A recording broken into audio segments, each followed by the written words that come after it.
चलो विद्यार्थी मित्रों, स्वाध्याय 3.2 ની અંદર દાખલા નંબર 1 ની અંદર મિત્રો 6 પેટા આપ્યા.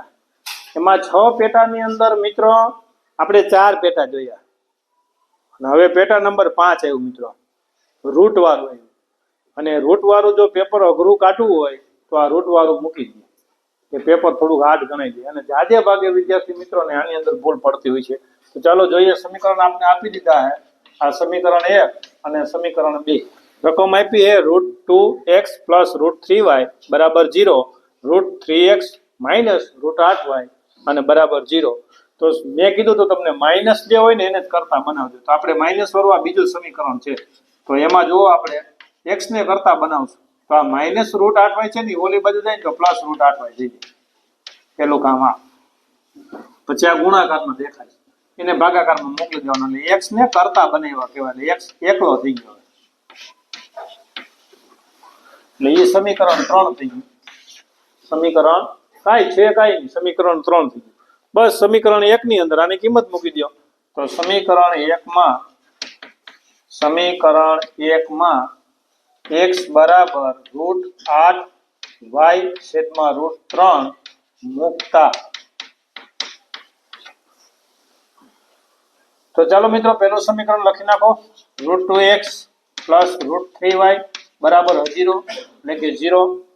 चलो x ની જગ્યાએ √2 આગળ, x ની જગ્યાએ જ √8y √3 કૌંસ પૂરો √3y અને બરાબર 0. હવે અહીંયા શું કરશો મિત્રો? તો કે અહીંયા અંદર ગુણાકાર કરશું, બીજું કાઈ થાય નહીં, કારણ કે અહીં કઈ છેદ ઉડતા નથી. તો √8 અને √2 એટલે √16 જેમ છે એમ જ. તો √16 કારણ કે √2 નો અંદર ગુણા થશે એટલે √16 અને y એમ અને √3 એમ છેદની અંદર અને અહીં √3y અને બરાબર 0. જોજો હવે ધ્યાન જ રાખજો આમાં. હવે તમને સર હવે શું કરશું? તો હવે અહીંયા કાઈ નથી એટલે 1 કરો ચોકડી ગુણાકાર, અથવા √3 અને 1 નો લસા √3 જ થાય, પણ ચોકડી ગુણાકાર કરશો તમને એટલે આનો એક સાથે ગુણાકાર થશે એટલે ઈ જ આવશે, √16 અને y એમ જ આવશે. પણ આ √3 ગુણ્યા √3 એટલે √9 અંદર મૂકી દેવાના. એ પછી બાકી સદરૂપ આપણે પછી આપશું. અને આ ભાગાકારમાં આનો ગુણાકાર કરો, 1 ગુણ્યા √3 એટલે √3. ચાલો પહેલું કામ એ કરવાનું. જો ફરી કરું છું, √16y અને ગુણ્યા 1 એટલે √16y એમ. અહીંયા √3 ગુણ્યા √3 એટલે પ્લસ √9y અને છેદની અંદર છેદનો ગુણાકાર એટલે √3 એમ અને બરાબર 0. હવે અહીંયા મિત્રો શું થશે? તો કે આ કોનો વર્ગ છે? તો કે 4 નો 4y. આ કોનો વર્ગ છે? તો કે 3 નો એટલે ત્યાં 3y બરાબર 0 ગુણ્યા √3, કારણ કે ભાગાકારમાં છે એ ગુણાકારમાં જાય તો એ 0 એને ગુણાકાર થશે તો 0 થઈ જશે. તો અહીંયા મળશે આપને 4y + 3y એટલે 7y અને અહીંયા મળશે 0. હવે આ ગુણાકારમાં છે, પાછું એને ભાગાકારમાં મોકલો એટલે 0 ભાગ્યા 7 તો y બરાબર 0. આવો જવાબ આવે એટલે છોકરા હે ને આમ થોડુંક આમ થઈ ગયો, 0 આવી ગયો સીધો. તો જે જવાબ આવે સ્વીકાર લેવાનું, y બરાબર 0. એ સમીકરણ 3 માં મૂકો. આપણે સમીકરણ હમણાં 3 બનાવ્યું એની અંદર. તો સમીકરણ 3 માં y બરાબર 0 મૂકતા. તો લખી નાખો સમીકરણ 3. તો x બરાબર √8y છેદમાં √3.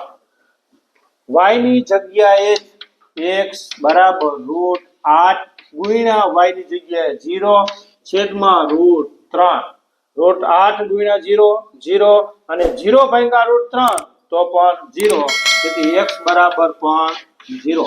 સમીકરણ યુગ્મનો ઉકેલ x બરાબર 0 અને y બરાબર પણ 0. સ્વાધ્યાય 3.2 ની અંદર દાખલા નંબર 1 ની અંદર 6 પેટા હતા મિત્રો. 6 પેટા આદેશની રીતે કરવાના હતા.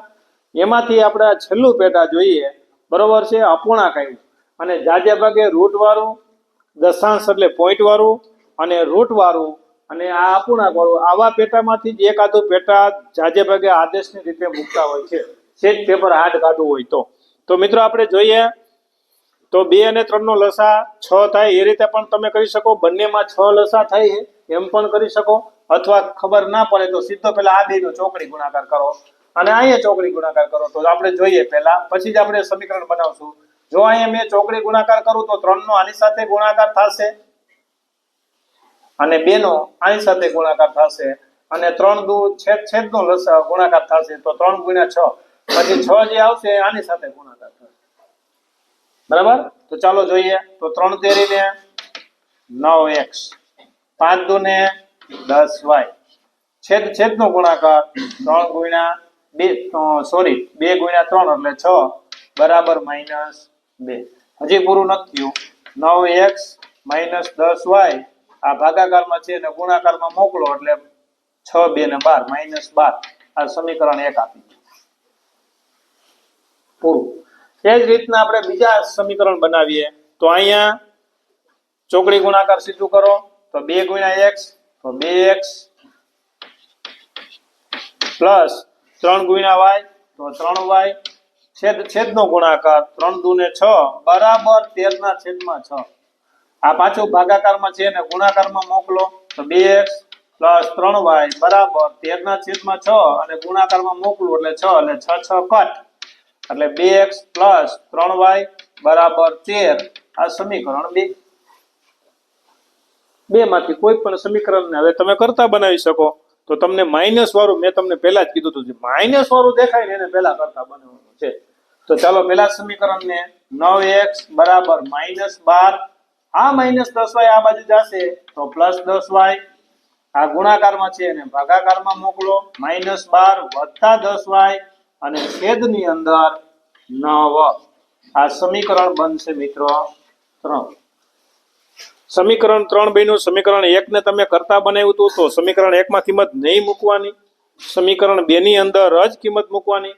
તો કે સમીકરણ 2 માં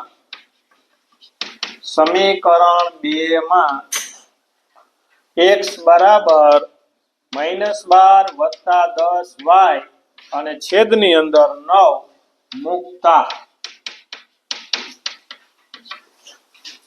ચાલો મિત્રો સમીકરણ 2 પહેલા લખી લ્યો. 2x પ્લસ 3y બરાબર 13. બે સમીકરણ આપણે લખાઈ ગયો. x ની જગ્યાએ જ 2 -12 પ્લસ 10y છેદની અંદર 9 પ્લસ 3y બરાબર 13. અહીં છેદ નો ઉડે જોજો. અહીંયા સીધા 12 દુ ને 24 -24 10 દુ ને 20y અને છેદની અંદર 9. ઘણા 9 દુ 18 કરી નાખાય તો એ ન્યા નો ગુણે, આને જ ઉપર જ ગુણે અને પ્લસ 3y અને બરાબર 13. ચાલો હવે અહીંયા છેદમાં કાંઈ નથી એટલે 1. આ બંનેના છેદમાં 9 છે તો પાછો ચોકડી ગુણાકાર 1 હારે ગુણાકાર થશે તો એ જ મળશે. -24 + 20y એ જ મળે અને અહીંયા 9 તેરીને 27y અને છેદનો ગુણાકાર તો 9 × 9 અને બરાબર 13 તો ખરા. ચલો આગળ. તો -24 આ 20 અને 27 એટલે કે 47y બંનેનો સરવાળો 20 + 27 એટલે 47y અને આ ભાગાકારમાં છે મિત્રો એને ગુણાકારમાં મોકલી દો એટલે કે 13 × 9 મૂકી દો 13 × 9 = 117. 13 × 9 = 117 થશે. હવે આ -24 છે ને એને ઓલી બાજુ જશે પણ પેલા -24 + 47y અને 13 × 9 = 117. 13 × 9 = 117.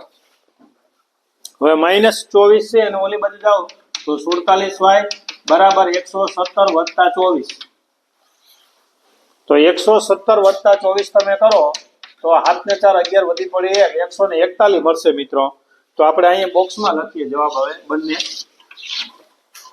તો 47y બરાબર 141 આ ગુણાકારમાં છે ને ભાગાકારમાં મોકલો 141 ભાગ્યા 47. 141 ભાગ્યા 47 કરો તો 7 તેરી ને 21 એટલે કે 47 તેરી 141. 47 તેરી 141 તો y તમને મળશે 3. બસ હવે સમીકરણ 3 ની અંદર સમીકરણ 3 માં y બરાબર સમીકરણ 3 માં સમીકરણ 3 ની અંદર y બરાબર 3 મૂકતા તો સમીકરણ 3 પહેલા લખવું નથી. હવે અહીં સમીકરણ છે જ જગ્યાનો અભાવ છે એટલે હું લખતો નથી. x એમનો માઇનસ 12 જો અહીંયા આ સમીકરણ 3 અને y ની જગ્યાએ હું 3 મૂકી દઉં એટલે 10 તેરીને 30 એટલે પ્લસ 3 ગુણ્યા 10 અને છેદની અંદર 9. તો મિત્રો માઇનસ 12 અને અહીંયા 30 છેદની અંદર 9. 30 માંથી 12 જાય તો તમને મળશે 18 અને 18 ના છેદમાં 9 તો તમને જવાબ મળશે 2. તેથી x બરાબર 2. તો સમીકરણ યુગ્મનો ઉકેલ x બરાબર 2 અને y બરાબર 3 મળશે.